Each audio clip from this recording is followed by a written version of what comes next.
Welcome to plant sapiens.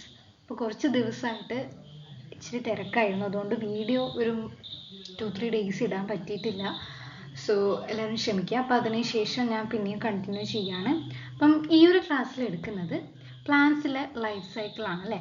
നമ്മൾ ടിറിഡോഫൈറ്റ്സും അങ്ങനെയൊക്കെ alternation of ജനറേഷനൊക്കെ പറയുമ്പോൾ കേസിലോ അല്ലെങ്കിൽ ടിറിഡോഫൈറ്റ്സ്, ബ്രയോഫൈറ്റ്സ് അതിൻ്റെ കേസിലൊക്കെയാണ് നമ്മൾ മെയിൻലി ഈ 3 ടൈപ്പ് ലൈഫ് സൈക്കിളിൻ്റെ പേര് യൂസ് ചെയ്യുന്നത്.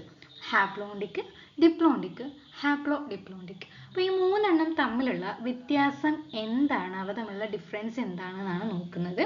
സോ അതിനു മുന്നേ ആദ്യമായിട്ടാണ് എൻ്റെ ചാനൽ കാണുന്നതെങ്കിൽ ചാനൽ സബ്സ്ക്രൈബ് ചെയ്യാം, നോട്ടിഫിക്കേഷൻ ബട്ടൺ ഒന്ന് ക്ലിക്ക് ചെയ്യുക. സോ വീഡിയോ ഇഷ്ടപ്പെട്ടെങ്കിൽ കമൻറ്റ് ചെയ്യാൻ മറക്കരുത്, വീഡിയോ ലൈക്ക് ചെയ്യുക. സോ നമുക്ക് ക്ലാസ്സിലോട്ട് പോവാം. അപ്പം ആദ്യത്തേതെന്ന് പറയുന്നത് ഹാപ്ലോണ്ടിക് ലൈഫ് സൈക്കിളാണ്. ഓക്കെ, അപ്പം നിങ്ങൾക്ക് ഫസ്റ്റ് തന്നെ അറിയേണ്ട 2 ടേം. ഹാപ്ലോ എന്ന് വെച്ചാൽ എന്താ? N അല്ലേ, ഹാപ്ലോയിഡ് ആണ്. ഹാപ്ലോയിഡ് ആയിട്ടുള്ള ജനറേഷനാണ് ഡോമിനൻ്റ് എങ്കിൽ അതാണ് ഹാപ്ലോണ്ടിക് ലൈഫ് സൈക്കിൾ എന്ന് പറയുന്നത്. ഇനി ഡിപ്ലോയിഡ് 2N ആണ് ഡോമിനൻ്റ് എങ്കിൽ അതാണ് ഡിപ്ലോയിഡ് ലൈഫ് സൈക്കിൾ. ഇതിൻ്റെ രണ്ടിൻ്റെയും ഇൻ്റർമീഡിയറ്റ് ആയിട്ട് വരുന്നതായിരിക്കും ഹാപ്ലോ ഡിപ്ലോണ്ടിക്. അതാണ് സിംപ്ലി പറഞ്ഞാൽ ഈ 3 എണ്ണം തമ്മിലുള്ള വ്യത്യാസം. ഇനി കുറച്ചും കൂടി ഡീറ്റെയിൽഡ് ആയിട്ട് എന്താണ് അവ തമ്മിലുള്ള വ്യത്യാസം നോക്കാം. അപ്പോൾ ഇവിടെ ഹാപ്ലോണ്ടിക് ലൈഫ് സൈക്കിളിൻ്റെ ഒരു ഡയഗ്രാം, ലൈഫ് സൈക്കിൾ കൊടുത്തിട്ടുണ്ട്. ഇതാണ് ഹാപ്ലോണ്ടിക് ലൈഫ് സൈക്കിളിൻ്റെ ഡയഗ്രാം എന്ന് പറയുന്നത്.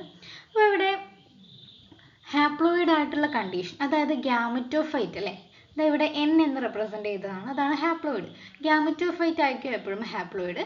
സ്പോറോഫൈറ്റിക് ജനറേഷൻ എപ്പോഴും ഡിപ്ലോയിഡ് ആയിരിക്കും. അപ്പോൾ ഈ ഒരു ഹാപ്ലോണ്ടിക് ലൈഫ് സൈക്കിൾ ഉള്ള ആൾക്കാർ, എക്സാമ്പിൾ വോൾവോക്സ്, സ്പൈറോഗൈറ, ക്ലാമിഡോമോണസ്, ഇവയിലൊക്കെ ഗ്യാമറ്റോഫൈറ്റ് ആയിരിക്കും ഡോമിനൻ്റ് ആയിട്ട് കുറേ കാലം ജീവിച്ചിരിക്കുന്ന ലോങ് ലിവിങ് അല്ലെങ്കിൽ ഡോമിനൻ്റ് ആയിട്ടുള്ള പ്ലാന്റ് ഫോം എന്ന് പറയുന്നത് ഗ്യാമറ്റോഫൈറ്റ് ആയിരിക്കും.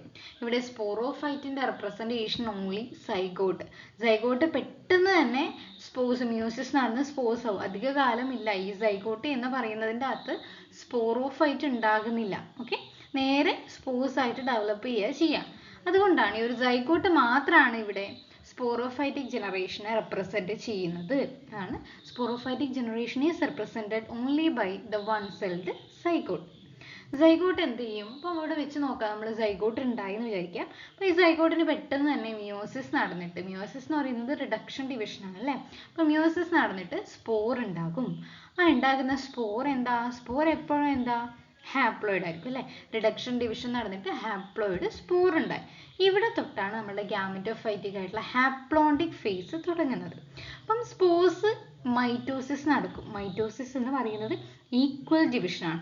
അപ്പം N ആയിട്ടുള്ള സ്പോർസിന് മൈറ്റോസിസ് നടന്നിട്ട് നെന്നുള്ള ഹാപ്ലോയിഡ് ആയിട്ടുള്ള ഗ്യാമറ്റോഫൈറ്റ് ഉണ്ടാകുന്നു. അപ്പോൾ ഈ ഒരു ഗ്യാമറ്റോഫൈറ്റ് ആണ് dominant free living and photosynthetic stage. ഇവാണ് കുറേ കാലം വളരുന്ന ആ ഒരു സ്റ്റേജ് എന്ന് പറയുന്നത്. അപ്പോൾ കുറേ കാലം കഴിഞ്ഞ് അവ മെച്ചുറേഷൻ നടന്നു കഴിഞ്ഞാൽ ഗ്യാമറ്റോജെനിസിസ് ഉണ്ടാകും. അതായത് ഗമേറ്റ്സ് ഫോം ചെയ്യും. ആ ഗമേറ്റ്സ് ഫോം ചെയ്ത് അവയുടെ ഫ്യൂഷനെയാണല്ലോ നമ്മൾ സിംഗമി എന്ന് പറയുന്നത്, ഫെർട്ടിലൈസേഷൻ. ആ സിംഗമി നടന്നിട്ട് പിന്നെയും സൈഗോട്ട് ഉണ്ടാകും. ഓക്കെ, ഇത്രയേ ഉള്ളൂ ഹാപ്ലോണ്ടിക് ലൈഫ് സൈക്കിൾ. നമ്മുടെ ഹാപ്ലോയിഡ് ആയിട്ടുള്ള ഗ്യാമറ്റോഫൈറ്റ് ആയിരിക്കും ഡോമിനൻ്റ് ആയിട്ടുള്ളത്. എക്സാമ്പിളും കൂടി ഇതിലൊക്കെയാണ് കാണുന്നത്, പഠിച്ചു നോക്കാം. വോൾവോക്സിലും സ്പൈറോഗൈറയിലും ഹാപ്ലോണ്ടിക് മാത്രമാണ് കാണുന്നത്. ക്ലാമിഡോമോണസിൽ ചിലതിൽ ഡിപ്ലോണ്ടിക് ഒക്കെ ഉണ്ട് കേട്ടോ. ചില സ്പീഷീസിൽ മാത്രമേ ക്ലാമിഡോമോണസ് കാണുന്നുള്ളൂ. നെക്സ്റ്റ് വൺ എന്ന് പറയുന്നത് ഡിപ്ലോണ്ടിക് ലൈഫ് സൈക്കിളാണ്. നമുക്ക് ഹാപ്ലോണ്ടിക് പഠിച്ചാൽ ഡിപ്ലോണ്ടിക് പറയാൻ വേണ്ടി പറ്റും. ഇവിടെ ഏതാ? സ്പോറോഫൈറ്റിക് ജനറേഷൻ, അതായത് സ്പോറോഫൈറ്റിക് ഫോം ആണ് ഡോമിനൻ്റ് ആയിട്ടുള്ളത്. ഇതാണ് ഡോമിനൻ്റ് ആയിട്ടുള്ള ഫോം എന്ന് പറയുന്നത്. So the diploid sporophyte is the dominant free living photosynthetic plant body. ഇതാണ് കുറേ കാലം നീണ്ടു നിൽക്കുന്നത് സ്പോറോഫൈറ്റ് എന്ന് പറയുന്നത്.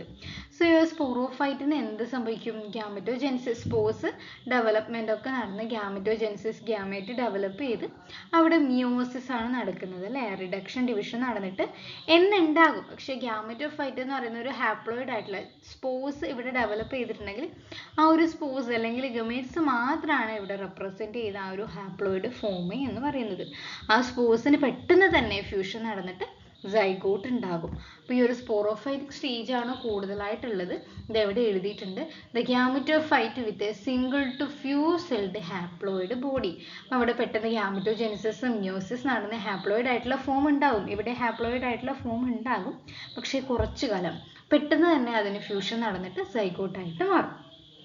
അപ്പോൾ മെയിൻലി ഈ ഒരു ഡിപ്ലോണ്ടിക് ലൈഫ് സൈക്കിൾ നടക്കുന്നത് ജിംനോസ്പേംസിലും ആൻജിയോസ്പേംസിലും ആണ് ഡിപ്ലോണ്ടിക് ആയിട്ടുള്ള ലൈഫ് സൈക്കിൾ നടക്കുന്നത്. Okay, then the last one is haplodiplondic life cycle. അപ്പോൾ നിങ്ങൾക്ക് ഈ ഒരു പിക്ചർ കാണുമ്പോൾ തോന്നുന്നുണ്ടാവും അല്ലേ, ഇങ്ങോട്ടേക്കാണ് എല്ലാ പിക്ചറിലുള്ള ആരോ ഞാൻ ഇട്ടിട്ടില്ല, എല്ലാം ഇങ്ങനെയാണ് ആരോ വരുന്നത്. ഓക്കെ, അപ്പം ആ ഒരു ആരോ നിങ്ങൾക്ക് മനസ്സിലാവില്ല, അറിയുന്ന കാര്യമല്ലേ. അപ്പോൾ ഹാപ്ലോഡിപ്ലോണ്ടിക് എന്ന് വെച്ചാൽ ഇതാ ഇന്റർമീഡിയറ്റ് ആയിട്ടുള്ള ഒരു സ്റ്റേജ് ആണ്. ഇവിടെ ഗ്യാമറ്റോഫൈറ്റിക് സ്റ്റേജും ഉണ്ട്, സ്പോറോഫൈറ്റിക് സ്റ്റേജും ഉണ്ട്, രണ്ടും ഉണ്ട് അല്ലേ. ഇതാ ഇവിടെ ഗ്യാമറ്റോഫൈറ്റിക് ആയിട്ടുള്ള സ്റ്റേജ് അതും എന്താ ഫ്രീ ലിവിങ് ആണ്, മൾട്ടി സെല്ലുലാർ ആണ്. ഈ ഒരു സ്പോറോഫൈറ്റിക് ആയിട്ടുള്ള സ്റ്റേജും ഫ്രീ ലിവിങ് ആണ്, മൾട്ടി സെല്ലുലാർ ആണ്.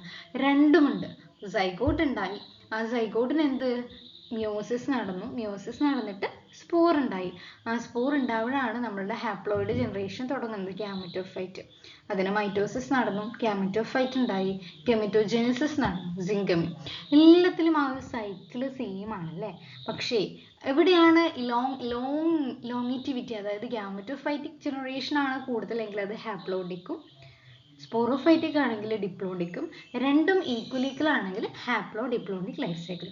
സിമ്പിളായിട്ട് നമുക്ക് അത്രയും മനസ്സിലാക്കാനുള്ളൂ. അപ്പോൾ ഈ ഒരു ഹാപ്ലോഡിപ്ലോണ്ടിക് ലൈഫ് സൈക്കിൾ മെയിൻലി കാണുന്നത് ബ്രയോഫൈറ്റ്സിലും ടെറിഡോഫൈറ്റ്സിലും ആണ്. ചില ആൽഗയിൽ കാണുന്നുണ്ട്. ആ ആൽഗയുടെ എക്സാമ്പിൾസ് ആണ് കെൽപ്സ്, പോളിസിഫോണിയ, എക്ടോകാർപ്പിസ് എന്ന് പറയുന്നത്.